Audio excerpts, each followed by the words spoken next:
Stocks above their 20-period moving average have gone from 83% down to 40%, and the index has kept climbing the whole way. That gap opened up on the 20th of April, and it's not closed that much since.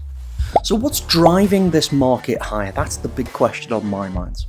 So that's what we'll look at today. We're going to look at the market participation gap, if I can put my teeth in, that opened up on the 20th of April. We're going to look at the S&P breakouts and the levels that might confirm it, and why I'm looking at the ETFs instead of the cash markets yesterday. So the S&P has gone up.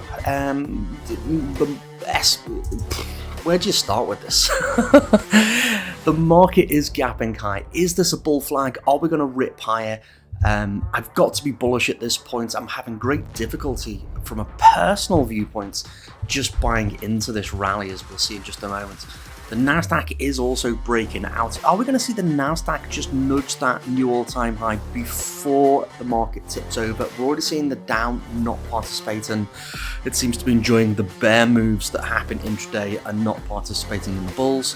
The Russell looks like it's exhausted, so will we see that tip over? The VIX just hasn't got a clue what it wants to do.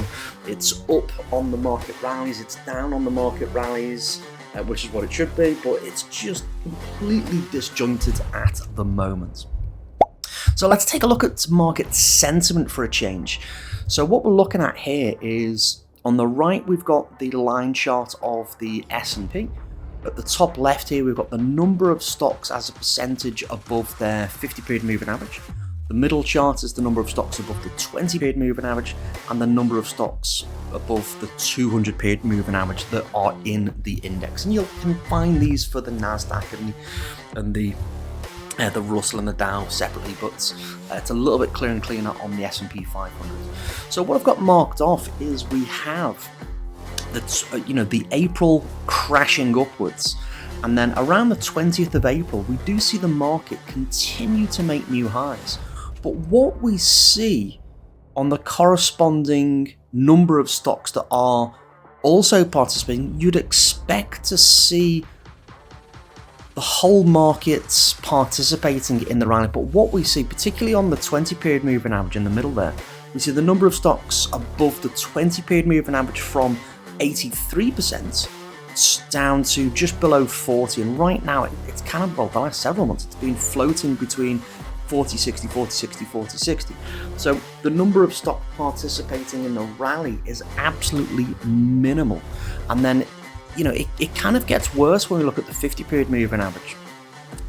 There's just really no participation at all in this rally. And then when you look at since April, the monumental move higher that we've yet again seen, I've got to wonder what's driving the market. Once again, it's a very small number of stocks. We've got an AI-driven environment, but that kind of, the wind in that AI sail is starting to deflate. We are seeing the AI stocks start to kind of roll over and move lower. So again, what's driving this market high? Looking at the S&P index, one of the things that we commented on earlier in the week is this consolidation here. We'll wait for the breakout, and it's not the breakout in and of itself. We've got the corrective move, the pullback. So if price is going to continue and move higher, we're looking for that price action entry, and then we can just take the height of the range, which is about 70 points, add it to the high, and that gives us, we can take a multiple of that. It's about 70 points, so we can take 1 times multiple, 2 times multiple, and so on. I don't generally go more than 3 times multiple on that breakout move, but as it's a tight consolidation, we should see the targets, targets 1 and 2, so 70 and 140 point targets met quite quickly. On the caveat that price does move higher. Now this swing low here, the pullback low, is very close to the range high, so what I'll be watching is that 77.70 level to see if price breaks back in, and then we're back into ranging mode. That breakout will have failed. So as always with consolidations, we get a nice each way trading opportunity to guide our hand. We have this over under, we're above 78.20 for bulls and below 77.70 for bears, and definitely below 7700 we'll have the bear breakout to potentially consider. should or when or if any of those things happen. So planning for the bull side, planning for the bear side, just need to see which way this market decides to give us some conviction of moving. For the moment it's looking bullish, but that can change at any point, as we've seen the last 7 months. Taking a quick look at the crypto, this has actually moved since I took the screenshot. We're up, nudging that 0.03 level, which was the prior range high here. Now, because we've got a rising range, we do have this slightly dynamic target. So I have adjusted it to 0.04, just a little bit above where I've got it marked there. But we can see again that reversal off the range low, targeting the range high, and then just like we were looking at with SPX and Russell most of this week and last week for that matter, is range reversals off the range low, the range high, and then assess for breakouts. We've just looked at the breakout assessments for S&P, so price will continue to consolidate until something new happens, something new being a breakout. So we're trading the reversal off the range low. When we get up to the range high, we'll assess for a reversal down to the range low or a breakout, and again we'll just wait for price to tell us which one happens. And this is our one of our 6 money making patterns that we regularly use as a guiding hand. Again, it's an entry method, it's an analysis method, it's just a great framework to assess the markets.